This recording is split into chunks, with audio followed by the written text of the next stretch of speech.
And welcome to the Daily Space Weather, folks. Looking at Sunspot 2752, a rather small, weak sunspot from cycle 25, according to the polarity and the location. This sunspot has already evaporated, and it no longer has any umbral core. It is something to watch throughout the day and indeed the week, as we expect to see a plage go right across the center of the visible disk.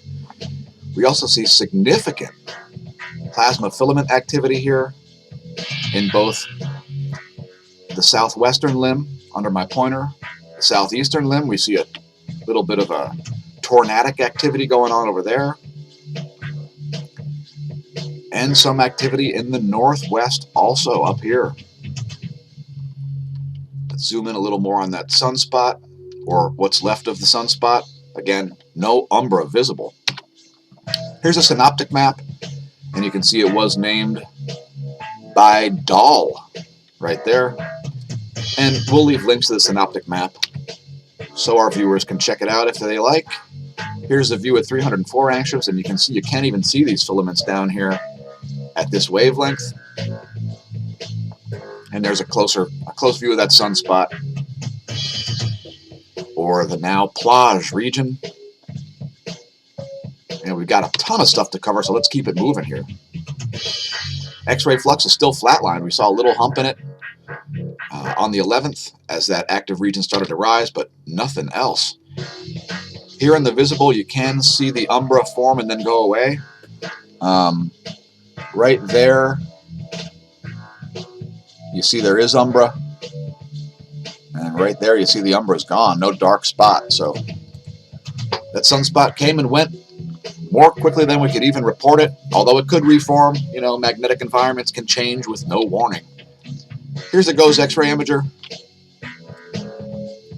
And you can see that bright spot associated with that sunspot, or former sunspot, 2752. We don't see any coronal mass ejections headed the Earth's way right now. And I did check the stereo A coronagraph, as I do every morning. Here we see the phi angle is way up at 342 degrees. Nothing to write home about there. Solar wind density 2.67 protons per cubic centimeter. Solar wind speed 346 kilometers a second. We're going to be talking Sirius. We're going to be talking stars ejected from the galaxy by Sagittarius A star, allegedly. But first, here's the ACE data, looking corroborative. Magnetosphere is looking super weak. Super weak. Very low levels of magnetohydrodynamic pressure here in the magnetosphere area. We did see a little tiny spike. There was a little density spike that came in, where the solar wind density actually went over 100. I saw a measurement also at 70 protons. But it was a very short, fleeting event. And the magnetosphere returned right back to its very low pressure system. Not a lot of current being induced by the solar wind right now. And here's the geospace ground magnetic perturbations, of which you won't see many. Now, yesterday we did see some oddball pulses in this, as well as some ionospheric anomalies. And you see some current induced there in the South Pole region when that current flows in, that increase in the solar wind density there, showing the South Pole as if it's creeping into the southern Indian Ocean, which it appears to be doing. Meanwhile, in the north, we see the main changes in the Earth's B field in the north portion over the Canadian pole as opposed to the Siberian pole. Thanks, new viewers, etc. If you weren't aware, we've got two north poles and a creepy south pole creeping into the Indian Ocean. 10.7 centimeter radial flux, another measurement of solar activity in addition to sunspot number. As the sun's got a lot of variables to measure, folks, 10.7 centimeter radial flux is very much proportional to sunspot number, back up to 71 solar flux units, right on that orange line we've drawn in at 70. Magnetometer still looking pretty spiky here. No surprises there, as the sun's B field should be pulled down toward that former sunspot region. Here's the Gong 2 data, this 1 hour and 44 minutes old. And we're going to look at this from the line of sight field plot also real quick today. And here's the line of sight ecliptic plane field plot. You can see the blue line there, that's the sun's B field, and you can see it pulled way down toward that active region as we forecasted. So we would not be surprised to see the North Pole suddenly take over the local current sheet.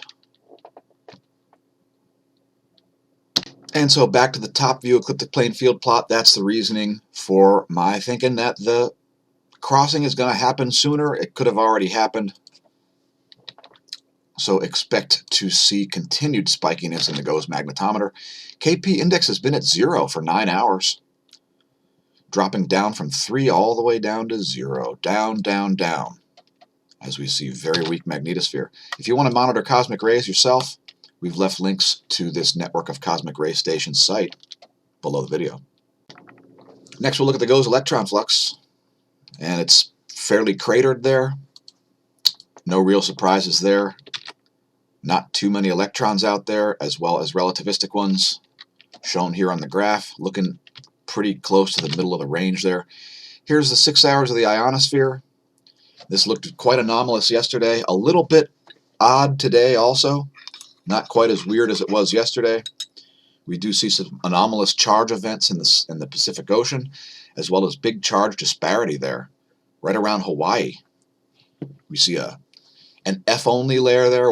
Wherever you see a red blob, folks, that means it's an F layer, and it's not even a double ionospheric layer. It's only one layer, and that's there's the latest image at 9 o'clock, and you can see there's some anomalies there on the nighttime side, some odd charge-discharge disparities happening. Next, we'll do the earthquake rundown.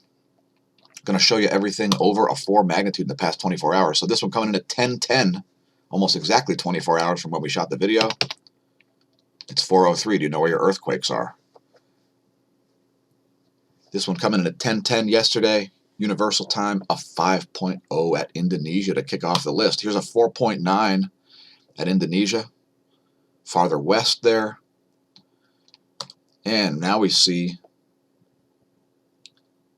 near Fiji and Tonga, we see a 4.4 magnitude quake at extreme depth, 368 kilometers is the depth of that quake. Next we see a 4.6 near Hitachi, Japan. 4.6, that one at 35.5 kilometers depth. Another Middle Eastern quake here in Iran at a magnitude 4.2, as the magnitude 7 earthquake drought continues, folks.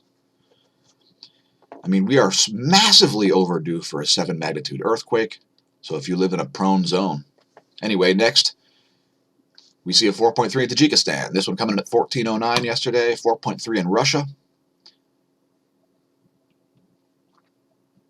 Next, we see a 4.7 in Indonesia, 5.0 at Vanuatu. That one at 122 kilometers depth. Heads up there for the possibility of a larger quake at the surface.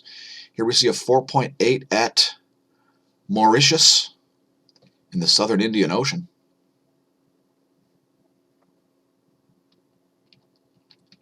And a big lull. Next, we see a 5.1 at El Salvador.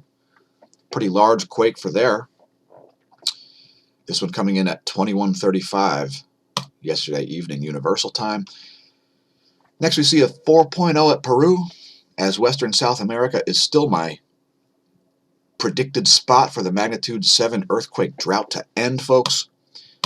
Here we see another deep quake there at Peru, Western South America. This 5.1 magnitude quake coming in just after midnight, 9 minutes and 19 seconds after midnight UT, and the depth is 200 kilometers. Next we see at the Northern Mariana Islands, we see a 5.3. We see a 4.7 at the Kuril Islands there in between Kamchatka, south of Kamchatka, I should say. 4.7 magnitude. 4.5 at Indonesia. That one coming in at 3:34 UT, and right as we did show prep, a 4.6 at near Fiji, 585 kilometers, extreme depth, folks. Here are the pressure maps on windy.com. And we'll just let that advance about 24 hours. Windy.com has a great mobile app also. You may want to install that on your mobile device if it's not too bloated with junkware and spyware and malware. I'm not sure how many permissions Windy.com's mobile application will ask for, but they're probably well worth it, as you have access to an incredible amount of data. Anyway, there's where we anticipate pressure to be at 2100 Zulu tomorrow. A dual anticyclone off the coast of the U.S. there is interesting to me. Please leave a comment if you know what an anticyclone is. By the way, they rotate clockwise in the northern hemisphere and counterclockwise in the southern hemisphere. And they're kind of important with driving. Well, see, people pay attention to low pressure systems, folks. And all right, let's not get into an atmospheric physics lesson. Shivaluch is on the list first regarding volcanic eruptions, and it's got some residual volcanic ash there. Mount Aso, continuous activity there with a 6,000-foot ash plume. Please don't fly your ultralight aircraft over Mount Aso. Sakurajima exploded, produced a 5,000-foot plume. Suwanosejima in the Ryukyu Islands produced a 6,000-foot ash plume. Tukono exploded, 7,000-foot plume there. Mount Sangay, possible emissions. Revenador, possible emissions. Sabankaya, sporadic emissions and explosions, producing a 25,000-foot ash plume.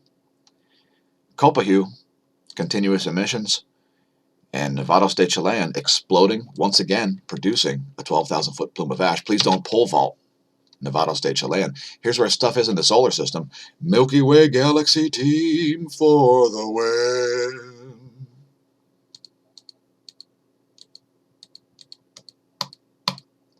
There's where stuff will be in 1 week. And here's where stuff is above my head. Check out in-the-sky.org. Perhaps make yourself a sky map. Go out and look at some constellations. Today's featured star is Sirius, the brightest star in the sky, located in Canis Major. It's a binary system.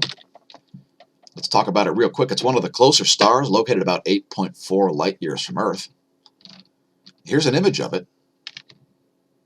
Again, it's a binary. And you can see, I think you can see, there we go. This image courtesy Britannica.com. You can see Sirius B down there. Sirius A is the main star. And we've left links to the Britannica article about Sirius. Sirius is very interesting to electric universe types, as it does not appear to precess. We won't get too in-depth into it, but we're going to show you a map of where it's located on a three-dimensional plane. We'll leave links to this star map also, so check those out if you want to take a closer look at this. And Sirius A located there. And we're going to be referring to this chart in the future. We're going to have a featured star at least once a week, maybe every day, depending on how much other content we need to cover. And let's move on to some stuff a little more spaced out here. Let's look at some transients.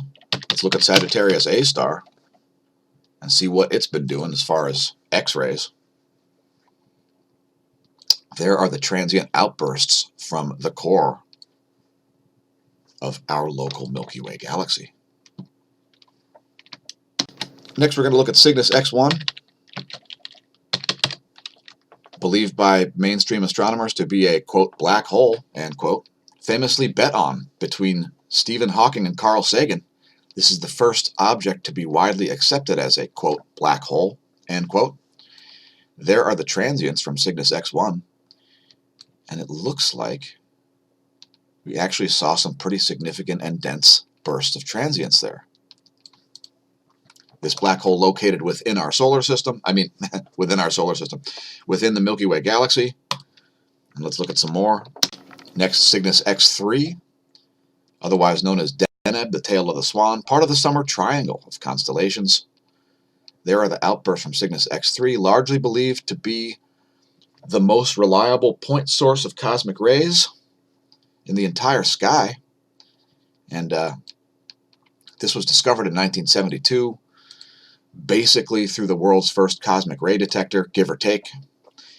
And we won't get super in-depth into the nature of this object. It is a high-mass X-ray binary consisting of a blue supergiant Wolf-Rayet star, which is super hot, has a crazy fast solar wind and a crazy high solar wind density. I should say stellar wind density. Cygnus X3. And if you want to watch transients for yourself, we did leave links to the Swift Bat Observatory, the Neil Gorels. So check that out if you want to watch a transient. Let's do one more.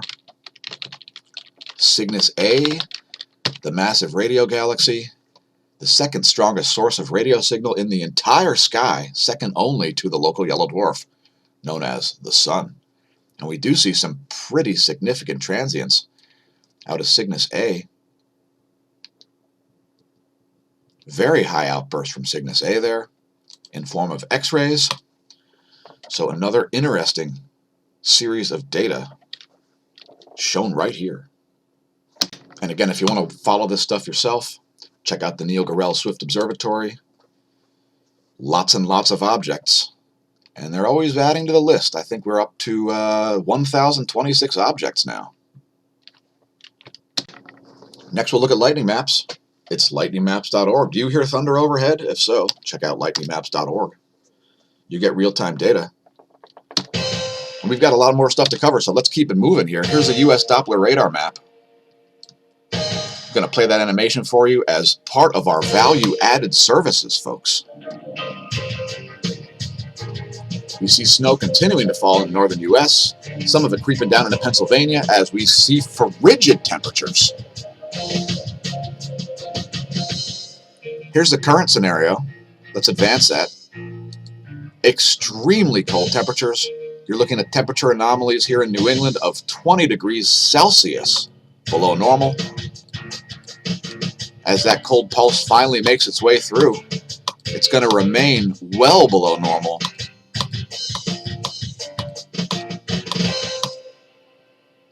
I mean, here's the 17th, and it's still below normal in the entire eastern portion of the U.S.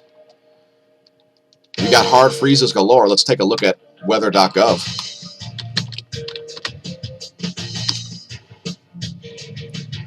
And there you see freeze warnings all across the south. Let's see, that's hard freeze, winter weather advisories. So yeah, be prepared, folks, with your crops, your planting, etc. And look at all the gale warnings on the entire East Atlantic coast there. Gale warnings everywhere. Don't get on a boat with Marky Mark and George Clooney.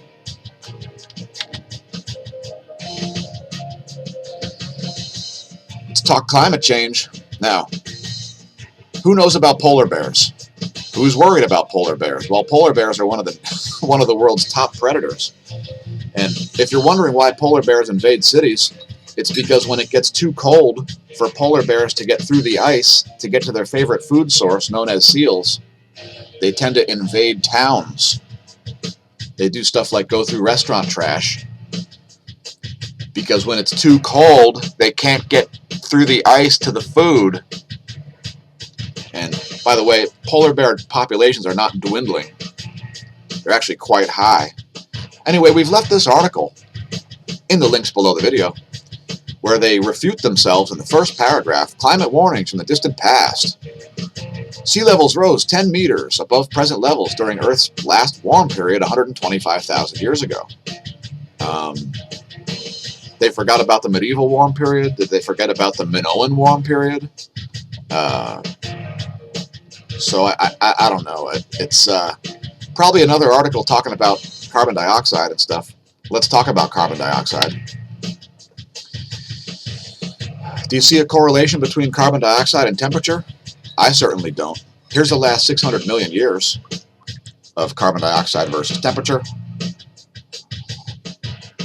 We've left links to this image also so you can share with all your friends who probably don't understand atmospheric physics. Let's look at the U.S. water vapor map here real quick. I'll bring this up for you. We will zoom in on any interesting zones.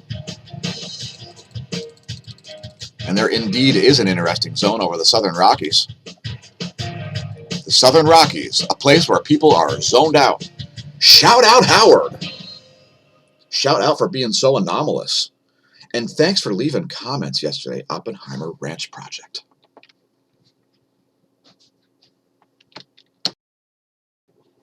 And we'll talk about how Google is a scam in about 5 minutes here.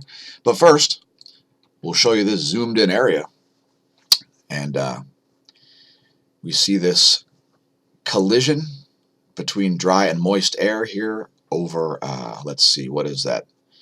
That's central Kansas. Great convergence zone happening there. And let's move on. And here's the jet streams of the western world. You can see that frigid air being injected from Canada into the eastern US, where the jet streams actually tripled up there. You see a jet stream over northern Canada, over central Canada, and one over the southern US. A triple jet stream, folks. Major bends in the southern hemisphere's jets.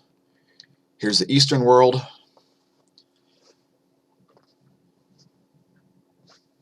And let's move on to the that is censored, and that is the sinkhole section. Right after we suggest that you press like and subscribe if you enjoy the content on the YouTube channel. But more importantly, since these videos are associate produced by our patrons, Google/YouTube's scams pay us absolutely nothing. And we're going to talk about all kinds of different Google scams today, since it's come up in the comments. So check out patreon.com/smAsho and be a real source of funding for this channel, as this channel is monetized for the benefit of Google, who is misleading its shareholders. Is a massive scam and not a verb, shouldn't be used as such, unless you are using Google as a verb to mean to obtain completely biased search results by using their junkware search engine, which, by the way, in 2012 was when I stopped using it. And that was when I noticed that I typed in the URL of a website, the complete URL, and guess how many pages I had to go deep to find that website? 12 pages, folks. 12 pages deep to find a URL that I typed in. Why? Because that website didn't pay off Google. And that's all the more reason you should be on that website, and not on ones that do pay off Google, as Google has even tried to shake down our channel for $350, at which we laughed, since they pay us nothing. So they can keep their search. I'm not using it. Now, we covered this article the day it happened on July 12th, or maybe the 13th. How Google legally profits from massive fraud on its platform. That's right, fraud. Now, we're talking about this little situation here where Mr. Kirkland, Mr. Ted Kirkland, he, is that Ted? That's not Ted. It's Brian Seeley, yes. Let's read a quote.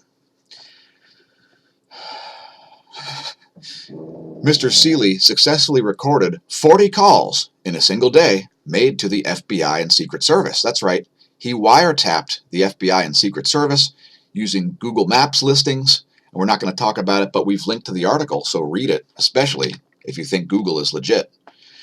Google's board of directors need to leave the country and go someplace with no extradition treaties before the SEC investigates them for misleading their shareholders, as their shareholders don't want Google to do any of this stuff, such as shaming slow websites in Chrome. Now, Chrome is going to change its format here. They're going to have some kind of new message if you're using this junkware on your mobile device, especially. It's going to say, usually loads slow, or something like that. And they're going to talking about putting green bars for pages that load fast. So stop using this garbage. Go to brave.com, download a real browser, the Brave browser, the one that we use to make these videos, as this works better than Google in every possible way. It also doesn't follow you around with ads, and it's privacy-based, and it's speed-based, so it's going to load pages better and faster. Brave.com pays us nothing to say this either. We're just trying to help out our users. Are you aware that Google has struck a deal to secretly access health data on millions of Americans? Does that sound like a violation of HIPAA to you? Well, it's not. So read this article also. And thanks Extreme Tech for printing such truth-to-power articles every day about this monopolistic junkware manufacturer who owns 63% of internet searches via its Google and YouTube junkware search engines, as well as 60% of the servers. Now, Alphabet, Google's parent company, spent $34 million to get Hillary Clinton elected. What do the shareholders think of that? Was that a good use of Alphabet's money? What say you? Please leave a comment. And let's continue on with the That Is Censored, and that is a sinkhole section, where we prefer for our viewers to understand the distinction between their and a hole in the ground. It's vulgarity free. Do you follow us on Instagram? There is some exclusive content there where we tell you to use an air fryer. Have you got an air fryer yet? Oh my goodness. Air fryers. Do you own one yet? Highly recommended. If not, check out the results. You probably can't make things like now that's a sirloin tip roast that we reheated a second time. And man, oh man, that was a breakfast of champions if we've ever had one.